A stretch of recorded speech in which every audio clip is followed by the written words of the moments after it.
bem-vinda a mais um episódio do Podizagem, o podcast de aprendizagem para a vida.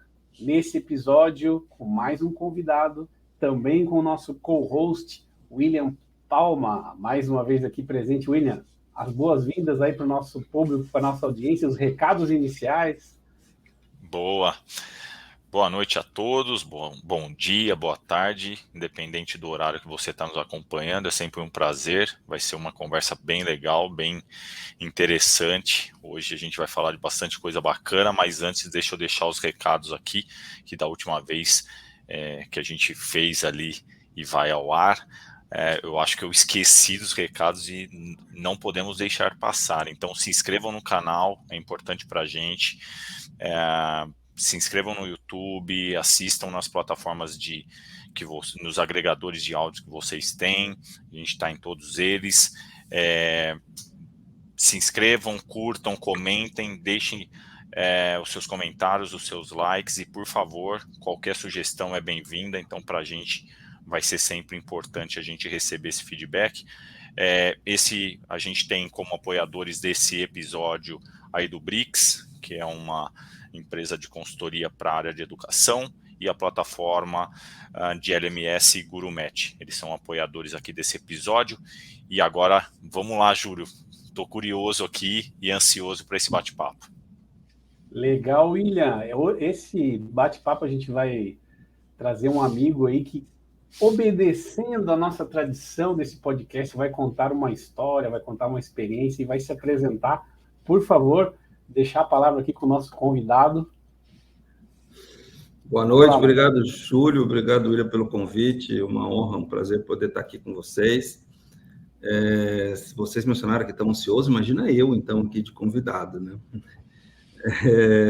Mas estou aqui, eu que vim da área financeira, todo o background financeiro, minha vida toda, e de uns anos para cá, acabei acumulando o chapéu, não vou dizer mudando o chapéu, mas mudando o chapéu, para trabalhar na área de pessoas, né, da People Experience, People Ops. Então, é algo que me fez mudar, me fez ter que aprender a trabalhar, já que muda os conceitos, muda os parâmetros, os fundamentos, embora tudo seja uma organização, mas vi oportunidades disso, então quis fazer essa mudança, lutei por ela, né, e vamos aqui falar um pouco disso. E sou Marcos Inocêncio, como está aqui meu nome, trabalho na IFARMA, sou diretor de Finanças, People e Cultura da IFARMA, né, venho exercendo há algum tempo essa função. IFARMA é uma empresa, uma tech de saúde, né, uma empresa dedicada à assistência farmacêutica, ou seja, dedicada à saúde das pessoas, né, então tudo a ver com trabalhar com pessoas. Mas estamos aí pronto para conversar. Posso acrescentar que sou pai de 2 lindas princesas, marido de uma mulher maravilhosa, tenho um cachorro macho, casa tudo mulher, né? Mas nesse caso eu sou o alfa lá em casa, tá? O cachorro, sou caipira do interior de São Paulo, de Dracena, e sou corintiano praticante também. Boa, obrigado aí por ter aceito. Vamos lá, Júlio, vamos explorar um pouco essas duas personas ou duas características que para a maioria das pessoas são tão distintas, e o Marcos Inocêncio, tenho o prazer de conhecer, sei que é um cara que joga nas duas e joga bem em qualquer uma delas. Vamos lá. E eu vou acrescentar aí, Marcos, para te perguntar, eu e o William, a gente convive muito com o público de gente em gestão, né, que antigamente se chamava de recursos humanos, administração de pessoas, enfim, né?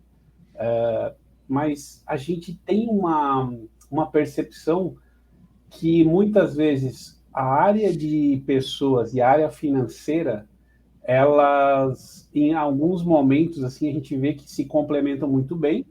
Em alguns momentos, a gente vê que aqueles projetos, principalmente de desenvolvimento organizacional, aqueles projetos onde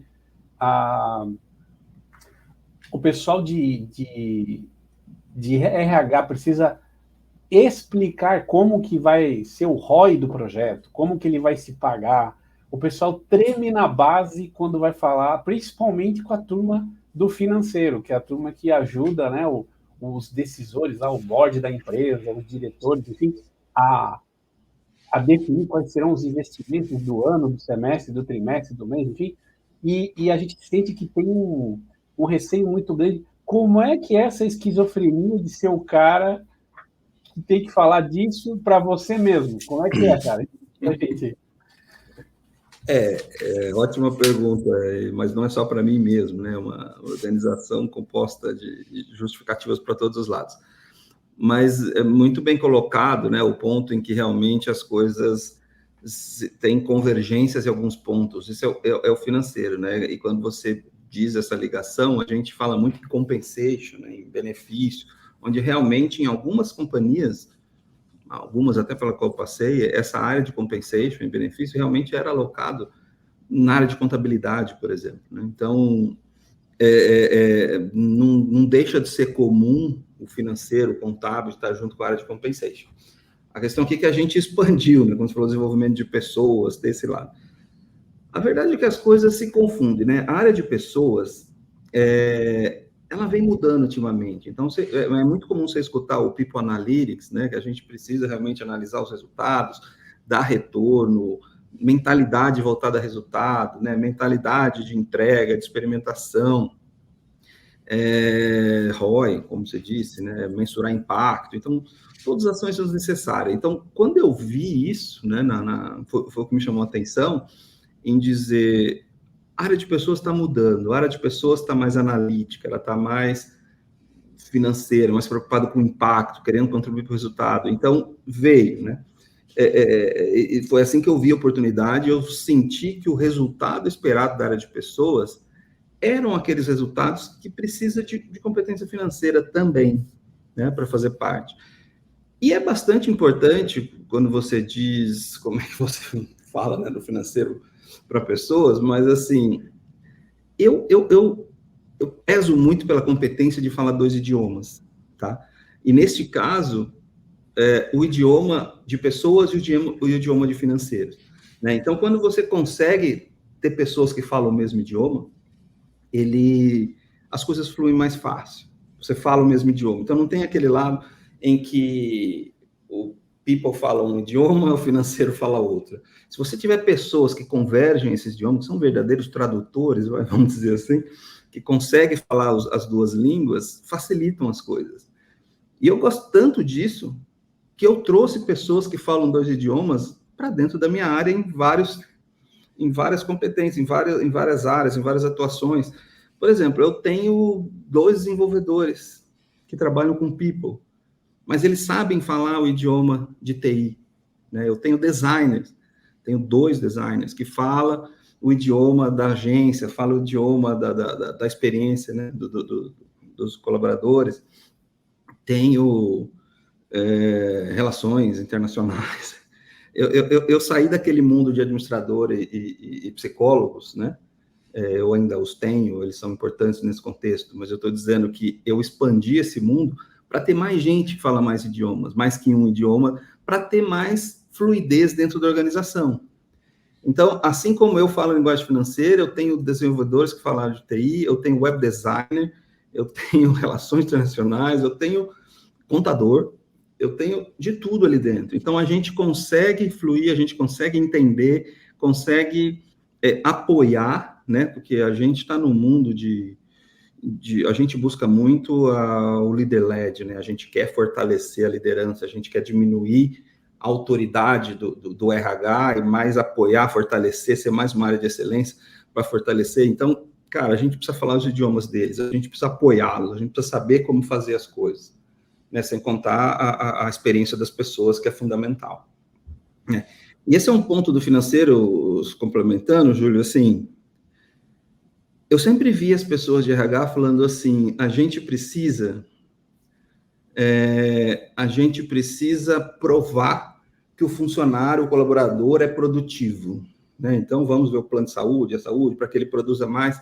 E aquilo sempre me doía tanto, assim, de uma forma de que um pensamento neo-taylorista, né? Eu cuido das pessoas para que elas produzam mais. Me lembra Taylor, lá em 1910, quando eu comecei a estudar administração.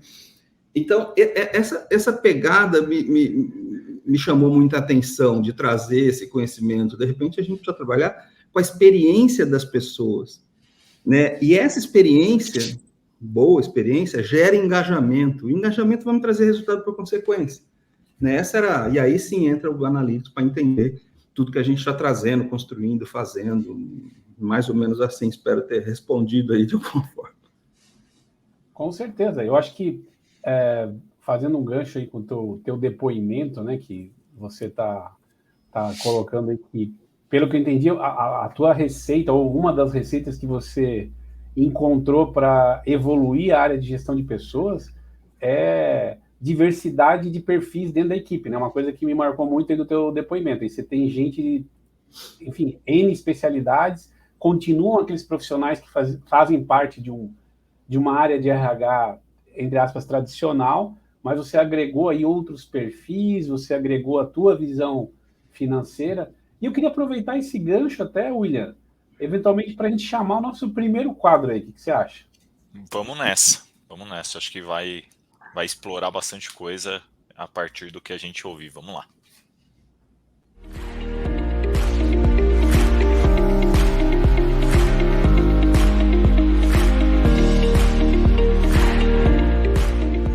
Nesse quadro Replay, Marcos, a gente pergunta para o nosso convidado, e aí eu quero perguntar para você, dentro desse contexto que você começou o teu discurso, né? Você teve aí uma trajetória de, querendo ou não, de mudança de papel, né? Onde você, pelo que eu entendi, você tem uma história assim, antes de mais foco no financeiro, e a partir de um determinado momento você assumiu mais um desafio, continuando com o desafio financeiro, mas também com a área de pessoas.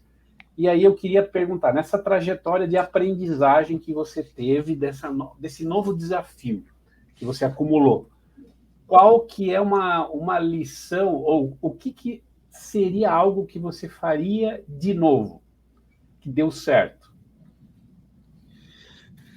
Nossa, sim, né? Deixa eu pensar aqui, mas vamos lá. Eu entendo que as pessoas devam ter sempre em mente a construção do seu portfólio de carreira. E o seu portfólio de carreira são várias carreiras ao mesmo tempo, né? São diversidade de carreiras e construções e mudanças e transformação. Então, eu sempre tive muito isso em mente, né? Você diz, você que começou no financeiro e tal. Mas, assim, até para surpresa de vocês, meu primeiro trabalho foi professor de vôlei no Senac. Então, eu comecei como professor de vôlei no Senac. Então, para eu ir para o financeiro, eu já tive que falar, não, o esporte acho que não é meu mundo, eu vou para o financeiro. Então, vamos aqui nos dedicar ao assunto financeiro. E fiz minha carreira no financeiro, passei Carrefour, Chase Manhattan, Anderson, Monsanto, né? Passei algumas delas dentro da área financeira e tive que aprender a ser financeiro e deixar de ser professor de vôlei, né? Quem sabe hoje eu seria um Bernardinho, né? Um Roberto Guimarães, mas não, foi ser controlador. Mas ficou algo do esporte na tua carreira, Marcos? Muito, muito. Eu jogava jogos abertos, né? Eu era professor, então esse trabalho em equipe num time de vôlei é fundamental, né? Então, a união, o objetivo a ser alcançado, né? O treinamento, a formação para você conseguir a competência adequada, né? Essa gana, essa raça que a gente precisa para poder construir, para poder vencer, né? Ter os objetivos. Então, isso me ajudou demais, né? Me ajudou muito. E para mudar, e que eu trago até hoje, financeiro mesmo e pessoas mesmo, que eu já contei um pouco. Mas nesse portfólio de carreira, os propósitos, né, e as paixões também valem muito.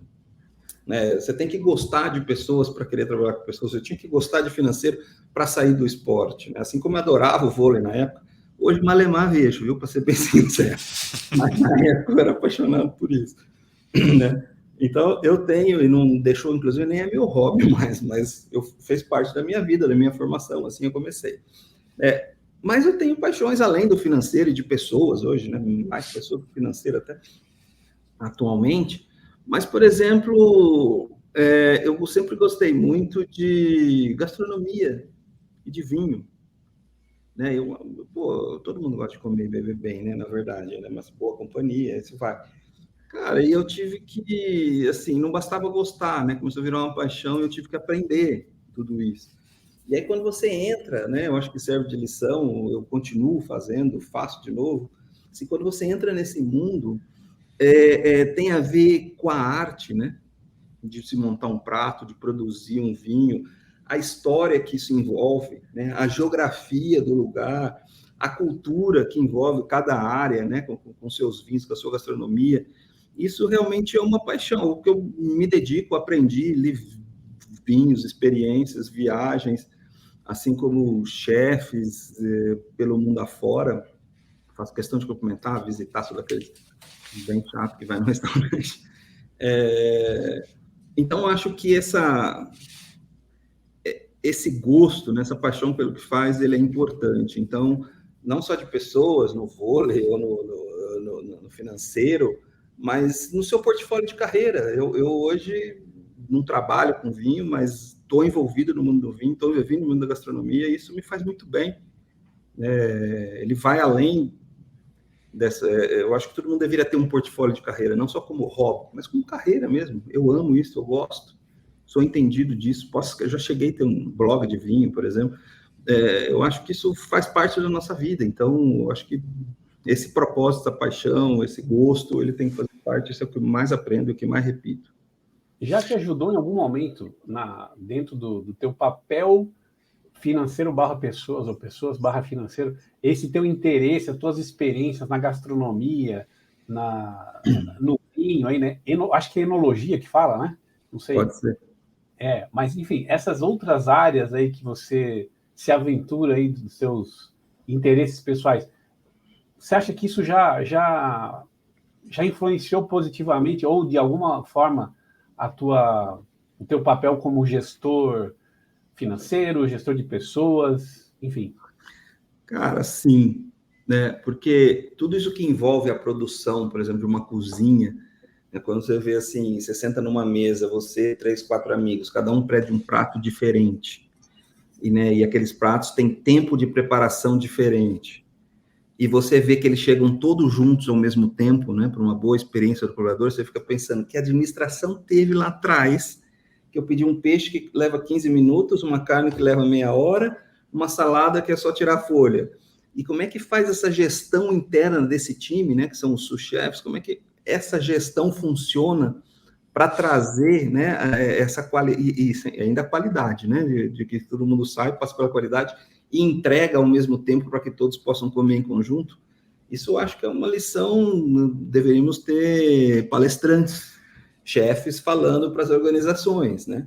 Da mesma forma, o vinho, quando é produzido, você gerir o tempo, chuva, sol, que hora eu vou colher, como eu vou produzir, que mistura eu vou fazer, né, para trazer tudo isso, e quanto vai custar, quanto eu avalio, faço o valuation da minha safra. Então, são itens que estão no dia a dia e que, sem dúvida, eles convergem de alguma forma, experiências de lá para cá, daqui para lá. Eu queria aproveitar... Opa, pode falar, Júlio, depois eu complemento.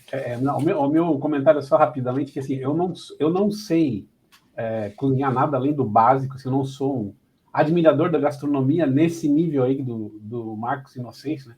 Eu consumo muito filmes e séries sobre esse assunto. Eu adoro ver, eu adoro conhecer esse backstage, digamos assim, né? Esse cenário da cozinha de restaurante, de alta gastronomia. Eu adoro filmes, séries. E ano passado eu tive a experiência de assistir uma série chamada The Bear. Você deve ter visto essa série, não sei. Ansioso, porque lança 25 de agosto a próxima temporada. Sério? Eu não sabia que ia ter outra temporada. Que legal. Pode separar, porque é maravilhoso, adorei. É muito boa essa série aí. E pô, é muito isso que você falou.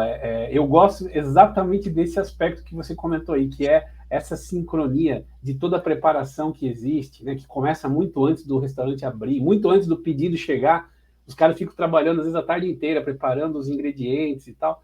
E a adrenalina que esse negócio né? A gente não faz ideia do que é uma cozinha de restaurante, né? É incrível, é incrível. Mas fala aí, William, desculpa ter te cortado. Não, então, Eu queria usar, né, um pouco ouvir um pouco mais, principalmente quando o Marcos deu essa dica e eu achei bem interessante, né, do portfólio, pensar um pouco na nossa profissão como um portfólio de possibilidades e assim por diante.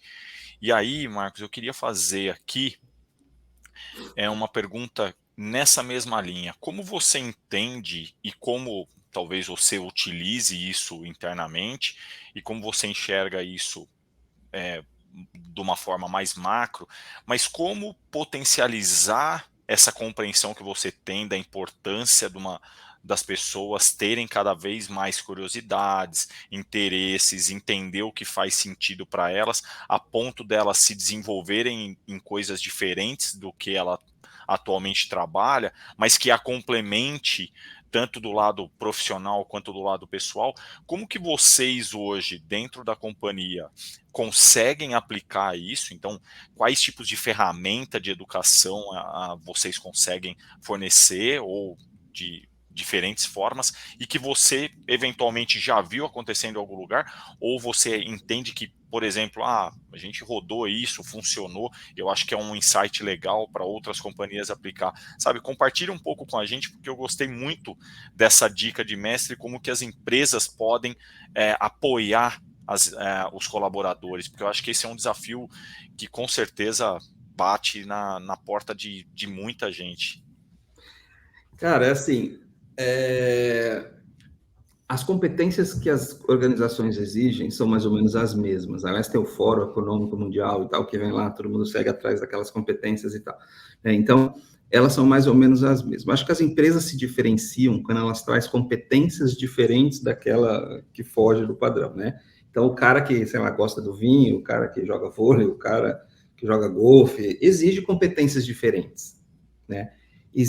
São pessoas que não estão numa zona de conforto, são pessoas que estão atrás daquilo que gostam, né, da sua paixão, são aquelas pessoas que têm coragem de fazer mais que uma coisa, até para complementar renda, existe casos como esse, certo? Então, tem coragem, tem atitude, são pessoas que têm protagonismo para poder conduzir essas coisas, né? E são pessoas que têm capacidade de gestão para poder gerar 1, 2, 3 coisas ao mesmo tempo, seja por lazer, seja por paixão, por 2 profissões, enfim, né, que sempre foi muito aceito nos níveis mais altos das organizações, né? Então, era muito comum um diretor, um VP, um CEO ser membro de conselho, por exemplo, né? De outras companhias, né? E ninguém questionava. Nunca foi questionado isso. Pô, o cara tem 2 empregos? Sim, o cara tem 2 empregos, ele é conselheiro e todo mundo bate palma. Mas sou totalmente a favor. Só que as organizações precisam começar a incentivar isso para todos os níveis da corporação. Porque isso traz competências diferenciadas, como eu disse, são pessoas que são protagonistas, que têm coragem, que desafiam o status, né? Que têm atitude, que sabe gerir a ambiguidade, sabe gerir o tempo de poder administrar e performar nas 2 coisas. Então, são competências que são importantes para as organizações do dia a dia, né? E que é uma formação on demand, né? É lógico que você tem informações que você quer, você pode até aproveitar, trazer um lifelong learning e acrescentá-las para apoiar as pessoas até em outras atividades. Mas quando eu trago isso, eu estou trazendo competências que normalmente a gente não treina no dia a dia das companhias. Só que eu trago ela para o meu dia a dia, porque são de pessoas assim que a gente precisa, são pessoas assim que transformam, que trazem mudança, né? E as companhias hoje, nesse mundo de inovação, nesse mundo rápido, dinâmico, a gente precisa de competências diferentes, as pessoas precisam se transformar. Então, eu acho que essa é a grande lição, essas competências, né, diferenciadas, que são treinadas on demand, que podem ser apoiadas por companhias, sim, como, sei lá, um curso de empreendedorismo, um curso de atitude, sei lá, né, onde tem que fazer alguma coisa assim, e trazer para dentro. Então, é uma forma da companhia abarcar competências extras, adicionais, para dentro do seu dia a dia, para dentro da organização. Eu vejo que apoiar isso e sair daquele só quem está lá no topo pode, entendeu? Trazer para a sua organização, eu vejo que é algo bastante importante e que agrega muito para o colaborador, para a organização e para todo mundo. É o futuro do trabalho, né? A gente fala tem um movimento forte, né? Tem um movimento forte de um termo aí que o pessoal está usando aí da gig economy, né? Que é você contratar as pessoas por períodos menores de tempo, e você vai contribuir, às vezes, em 3 ou 4 empresas diferentes, sem ser necessariamente um consultor de mercado, sem ser necessariamente uma empresa própria. Tem esse movimento, a gente tem acompanhado isso em outras economias que não têm, às vezes, tanta restrição legal como a gente tem no Brasil, né? Enfim, tem outros países que é mais fácil do trabalhador negociar com o seu empregado, enfim, é mais flexível. A gente vê isso já acontecendo hoje, né? Por exemplo, pessoas que são especialistas em, sei lá, recursos humanos, né? Trabalham em 2 ou 3 empresas, não como prestador de serviço, como funcionário mesmo, né? Mas em cargas horárias menores do que das 8 às 5 todo dia, e às vezes conseguem contribuir mais justamente porque estão expostos a experiências diferentes. Existem competências diferentes, experiências diferentes, por que não trazer isso para dentro da corporação? Então, por isso que eu acho que o portfólio de carreira é algo muito importante. Faz parte desse futuro do trabalho, né? Faz parte. A gente fala que o futuro do trabalho, flexibilidade. Normalmente você escuta falar isso. É só uma porção desse futuro do trabalho. Ele tem muita coisa envolvida aí. Interessante. Vou fazer um convite aqui para o meu amigo William, para o nosso próximo quadro aí. Qual que é, William? Vamos lá. Vamos, roda a vinheta, vamos falar que já tivemos vários aqui durante essa fala, mas vamos lá, vamos rodar que agora o desafio é escolher um só. Vamos ver qual que ele vai escolher.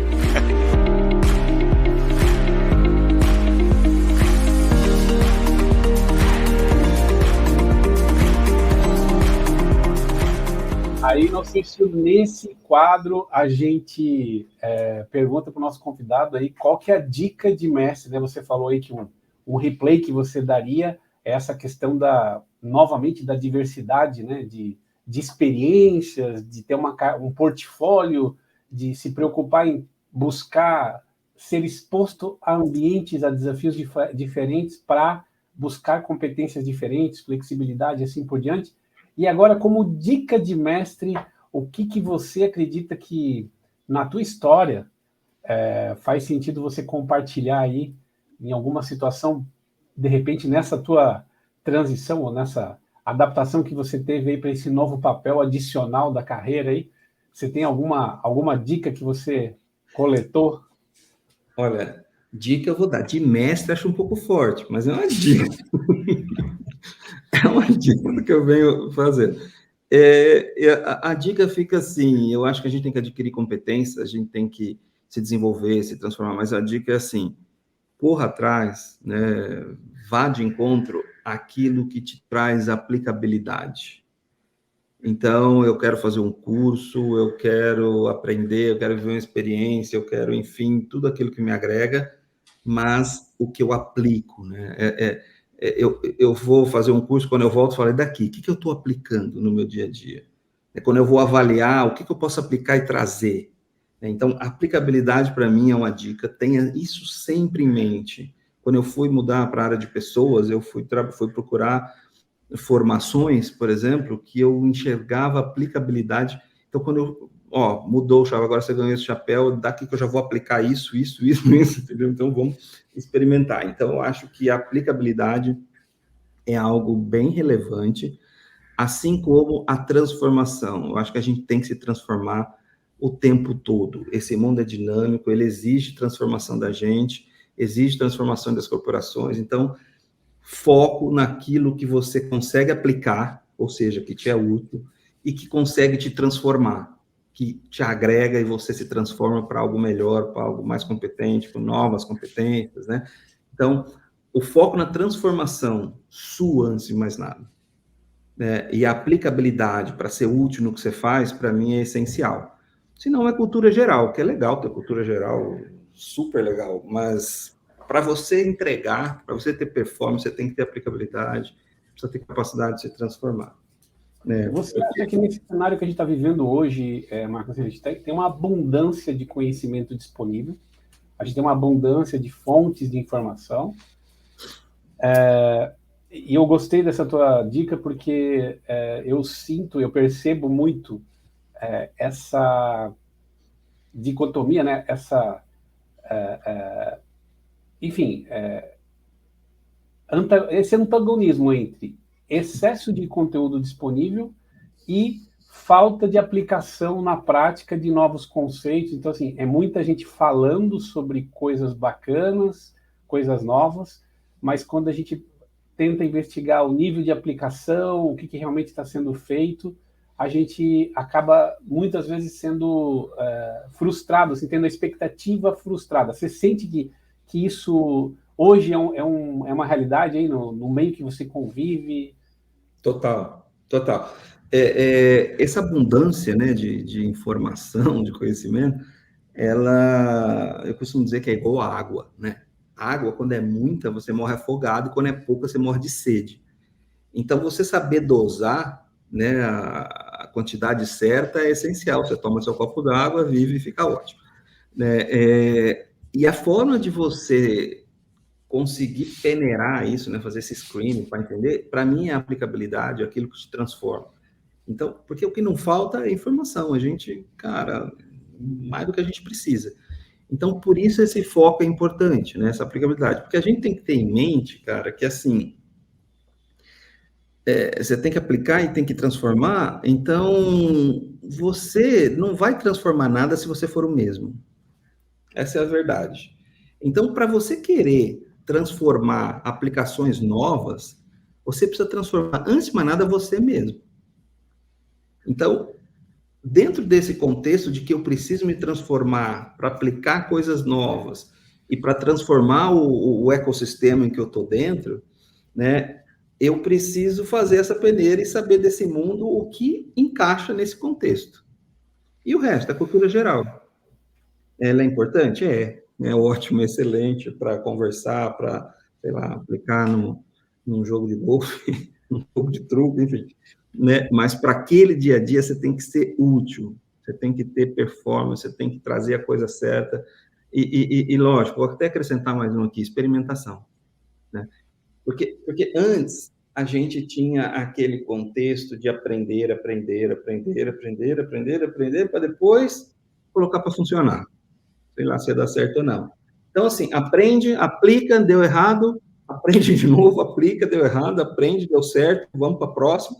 Então, essa dinâmica de experimentação, né, para eu transformar, né, e para eu experimentar, eu tenho que ter coisa que se aplica, ela para mim, é a peneira para separar a informação do que é essencial e do que não.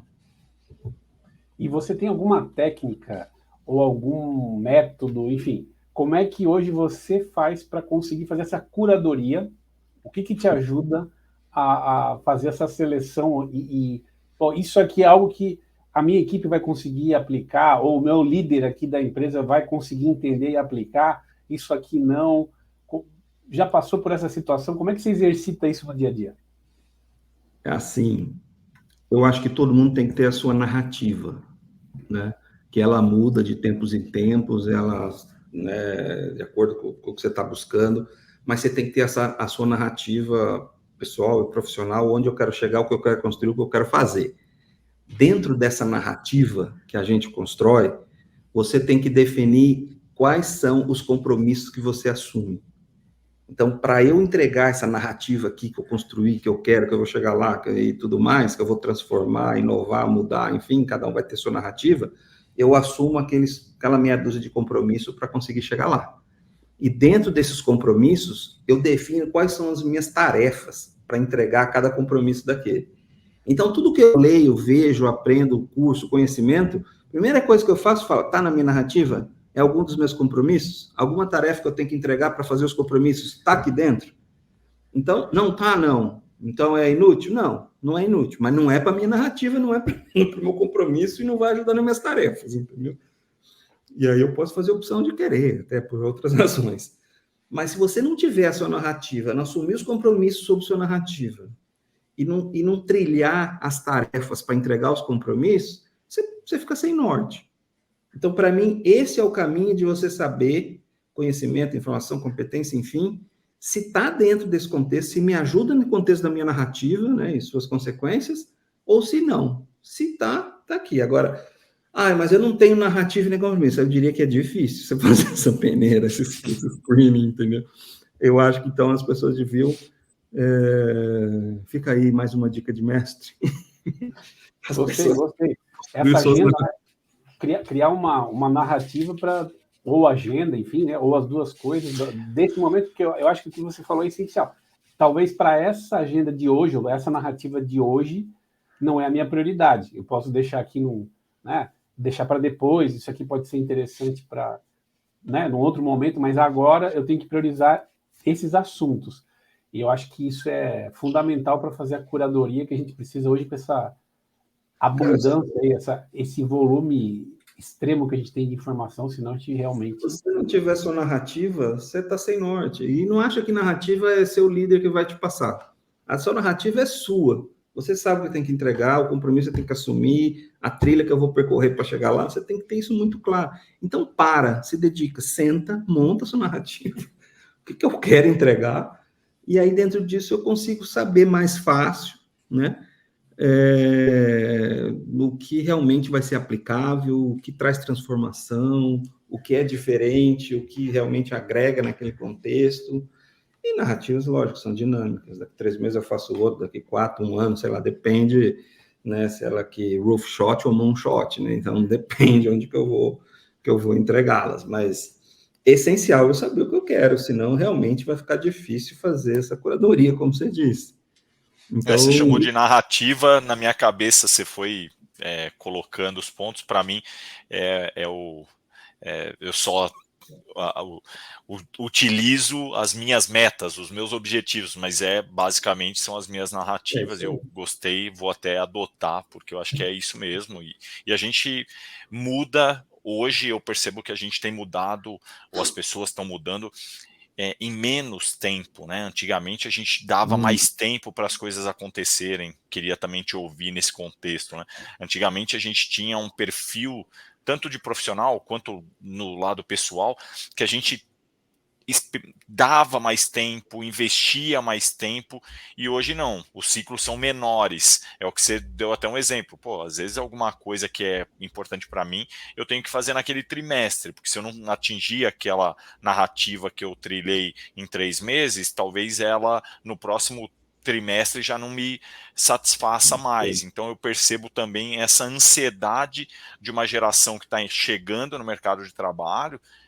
Né? Então, dentro das companhias, a gente tem um profissional mais maduro, que está pronto, que já passou por algumas narrativas em outras experiências, e tem quem está chegando agora, que tem uma ânsia e uma narrativa diferente, e ela talvez precise entender o momento e onde ela está para onde ela vai, né? Porque também tem essa dificuldade da gente entender que os ciclos das pessoas estão mudando, o timing que elas talvez trabalhassem já não vai ser mais o mesmo, e elas esperam muito das empresas nisso, né? Como a empresa vai me apoiar, porque eu tenho uma narrativa de sair de estagiário para CEO em 3 meses e tal, então é também um desafio, né?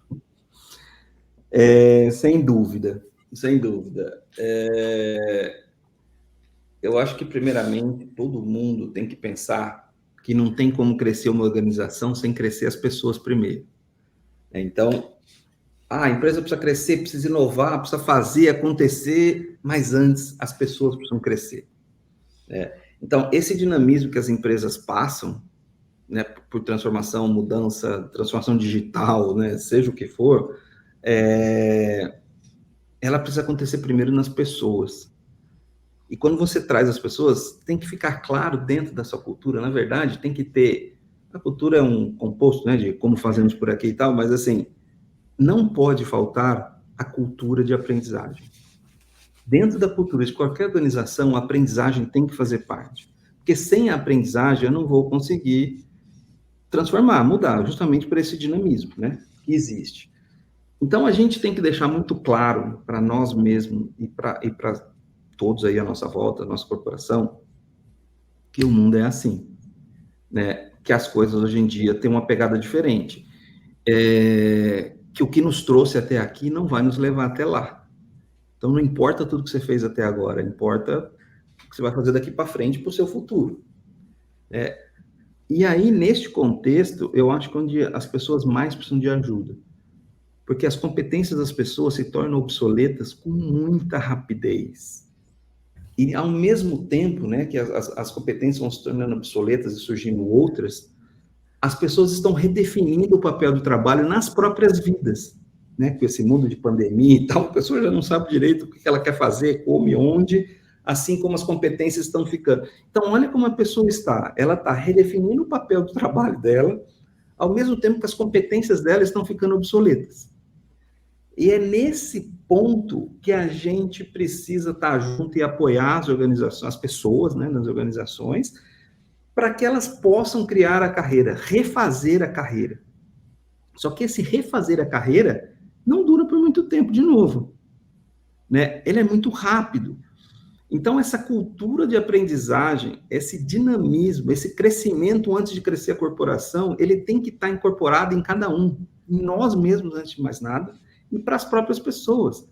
Né? E aí, lógico, a gente, como líder, como organização, precisa prover os recursos. Essa é a ajuda que as pessoas precisam. A gente precisa prover os recursos para que as pessoas possam, né, se redesenharem, né, se redefinirem, para acompanhar. Porque também, se elas não fizerem isso, sabe o que você vai entregar de inovação, de transformação? Nada. Porque mudou e você precisa de competência nova. Né? Então, essa cultura de aprendizagem tem que estar inserido. A gente tem que apoiar as pessoas a redefinir seus papéis, a redefinir, né, as suas competências, porque, infelizmente, é verdade. Então, isso tem que estar inserido na gente e com toda a nossa volta, prioridade zero das organizações.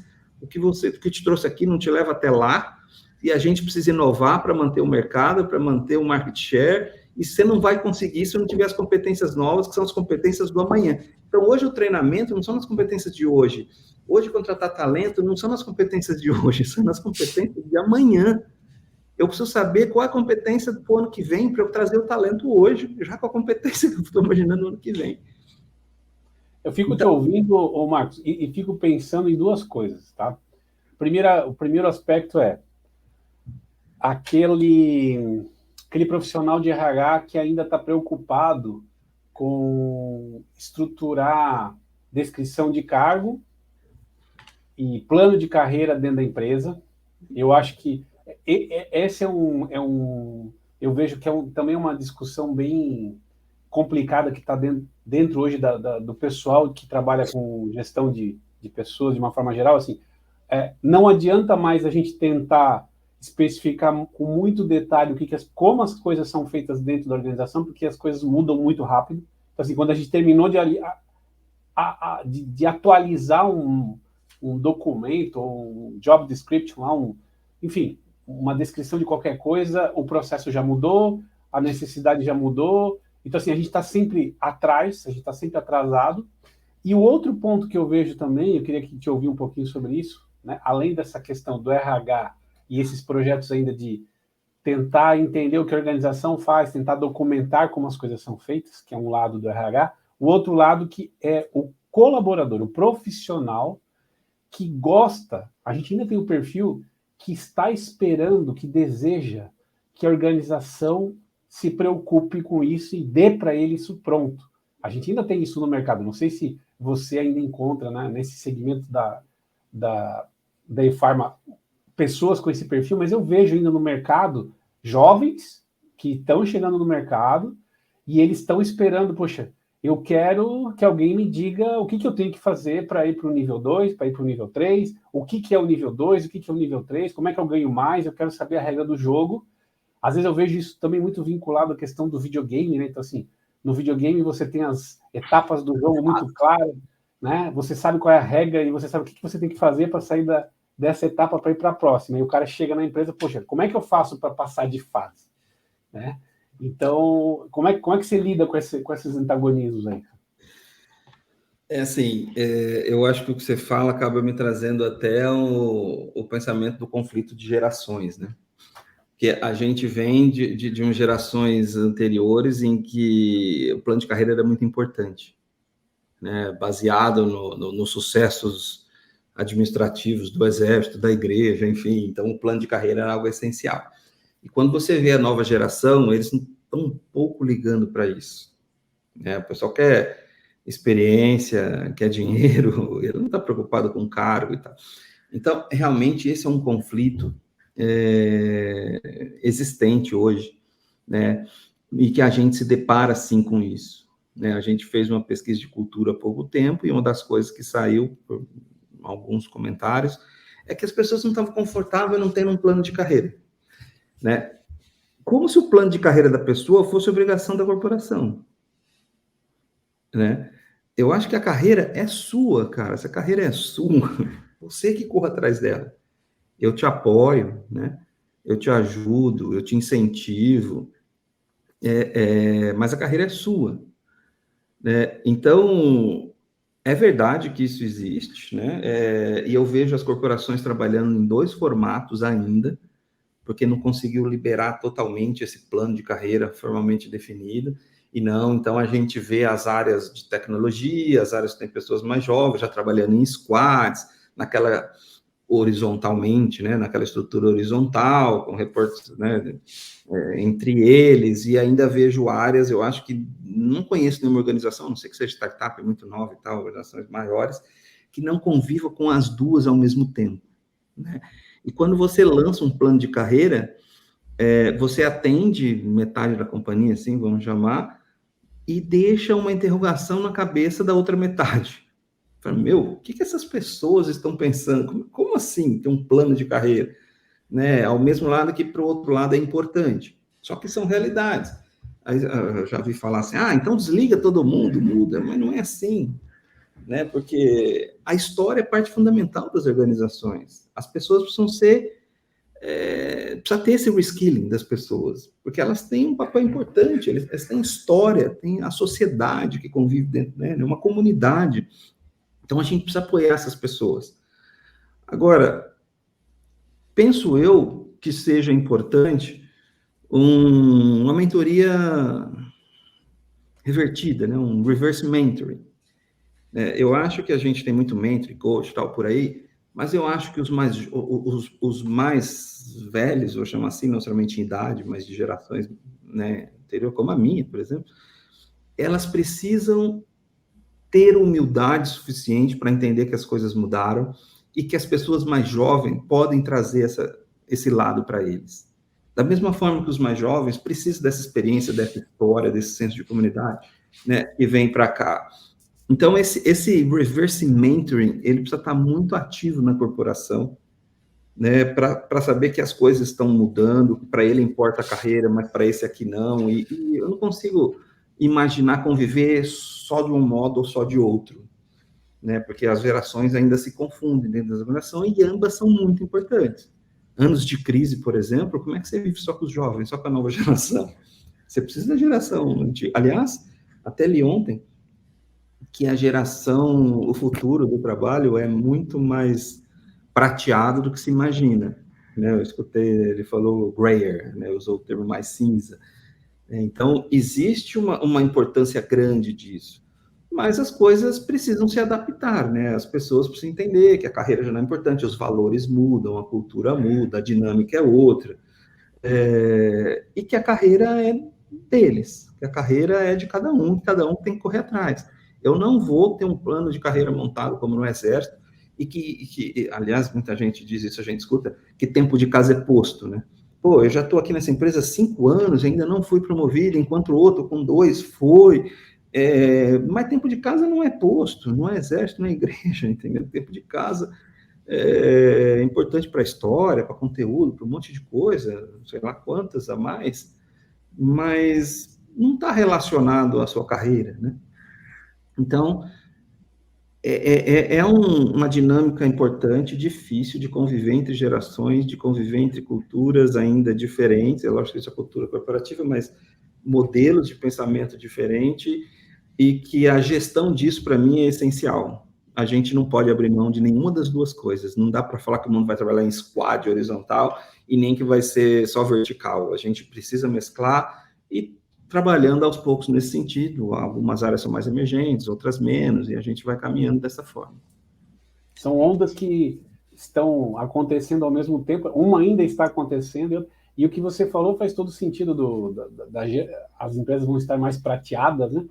Até por questão demográfica, né? Aqui no Brasil, a gente nunca teve esse quadro que a gente tem hoje, que a gente tem mais adulto que criança. É a primeira vez na história que a gente tem mais adultos do que jovens, né? Na população em geral. Então, naturalmente, já vai ter uma transformação dentro das empresas. Você não vai ter uma nova leva aí tão grande de profissionais que vai conseguir suprir todas as vagas, todas as demandas aí, né? E aí a humildade intelectual, a abertura a mudanças, esse protagonismo, tudo isso é importante, e aí a gente acaba voltando do lado do portfólio de carreira, né? Que talvez sejam competências que você busca dentro de portfólio, e que acaba te agregando em coisas como essa. Muito legal, muito legal. Vamos para o nosso último quadro, então, Júlio? O que você acha? Vamos nessa. Vamos lá.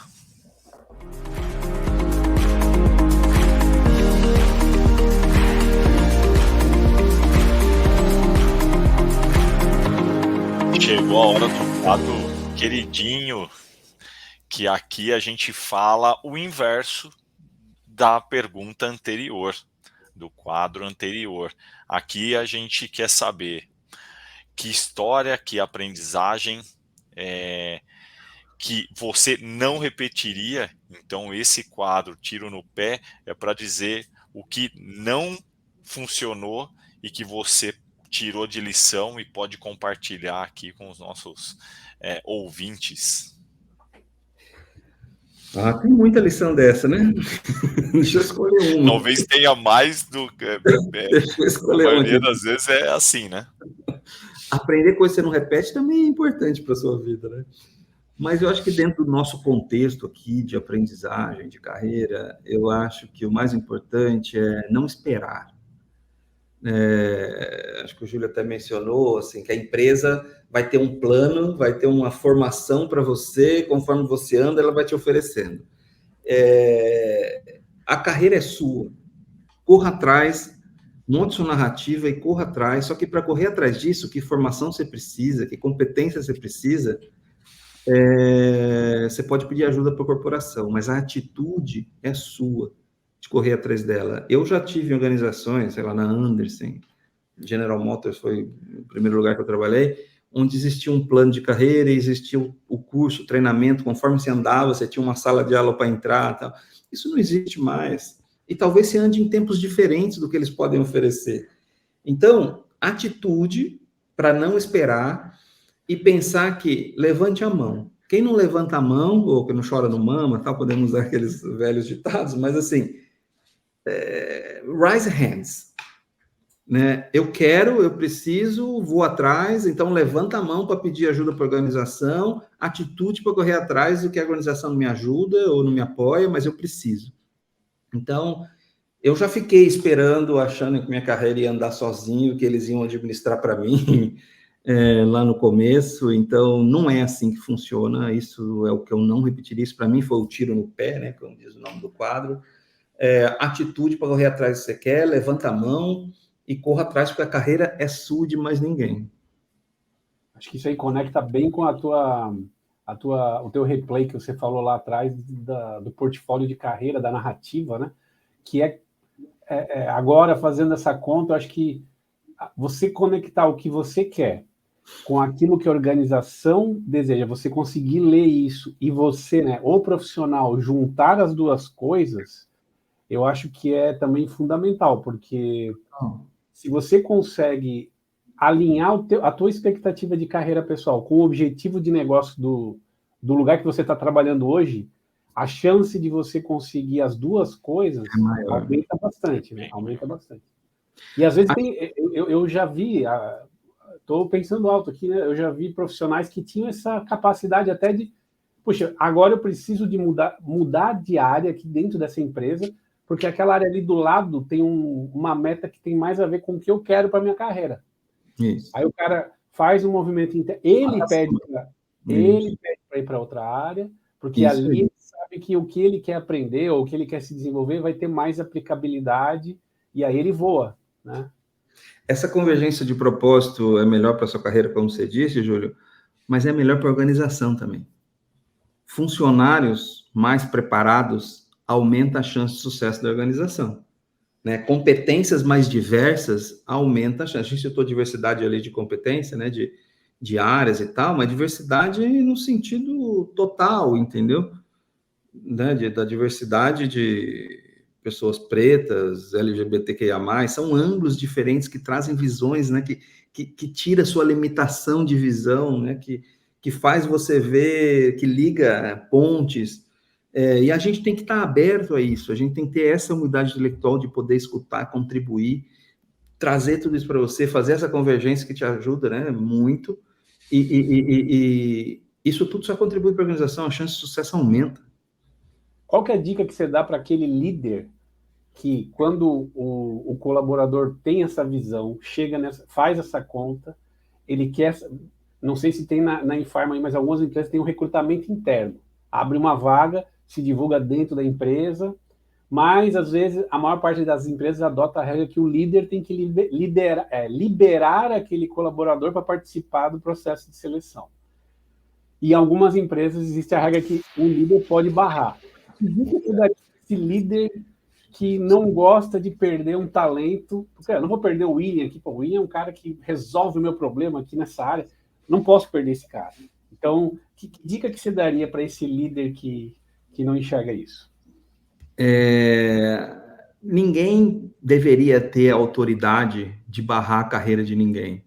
De repente, é a oportunidade daquela pessoa e você vai não porque é confortável para você. Isso tem que ser proibido na organização, né?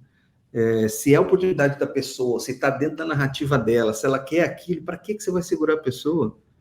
Deveria ser proibido, na minha opinião, deveria ser proibido. Eu não posso, é a oportunidade daquela pessoa. Pode ser que eu estraguei a oportunidade dela para o resto da vida. Então, ninguém devia ter esse direito. Ninguém. Você mencionou da oportunidade interna, né? A grande maioria das organizações, né, ou seja, a grande maioria das pessoas que estão nas organizações, elas veem oportunidade de ganhar mais, oportunidade de promoção, quando pedem a conta. Né? 99% das pessoas têm aumento e é promovido quando pede a conta. Então, as empresas precisam transformar essas oportunidades internamente. Tipo, aqui dentro também você pode ser promovido, você pode crescer, você pode ganhar mais. Então, fico feliz com as organizações que conseguem promover internamente isso. São pessoas que não têm curva de aprendizado, que já conhecem a história, que já faz parte da comunidade. E por que elas, para ter oportunidade, precisam ser convidadas para trabalhar fora? Não precisa ir embora e te deixar. Então, a gente precisa incentivar isso e ninguém deveria ter autoridade de barrar uma oportunidade de qualquer pessoa, como ser humano, como profissional, como tudo. A pessoa tem que ser livre para escolher sua carreira. É lógico, pode ter uma negociação, espera aqui, vamos terminar o fechamento, faz alguma coisa, mas isso é o que eu penso. Então, para mim, é humano, inclusive, antes de mais nada. Legal. Muito legal. William, eu acho que a gente está chegando ao final de mais um episódio aí, rico de insights e dicas aí, muito bacana.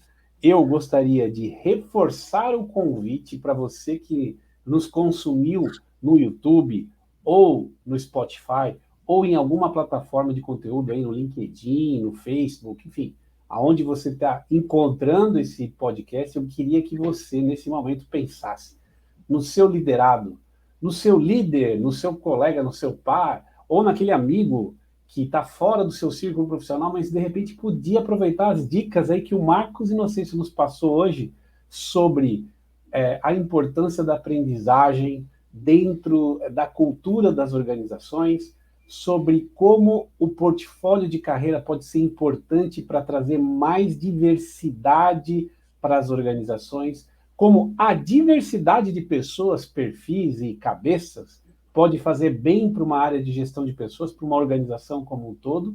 Então, tem muito conteúdo rico. Gostaria de agradecer ao nosso convidado pela sua generosidade de compartilhar tudo isso com a gente.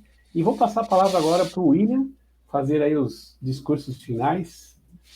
Não, agradecer, gratidão, Inocêncio, por ter aceito o nosso convite. Obrigado, Júlio. É sempre um prazer. São conversas que trazem vários insights, nos traz uma reflexão muito bacana. Depois eu saio das conversas, eu fico refletindo, lembrando de alguns temas, fui anotando aqui, mas, poxa, obrigado, gratidão e muito legal. Espero vê-los em um próximo episódio, pessoal. Valeu.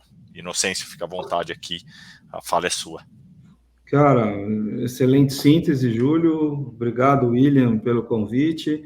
E só tenho a agradecer poder compartilhar, escutar, dividir. Para que serve conhecimento se não for para compartilhar, se não for compartilhado, né? O que nós vamos fazer com ele?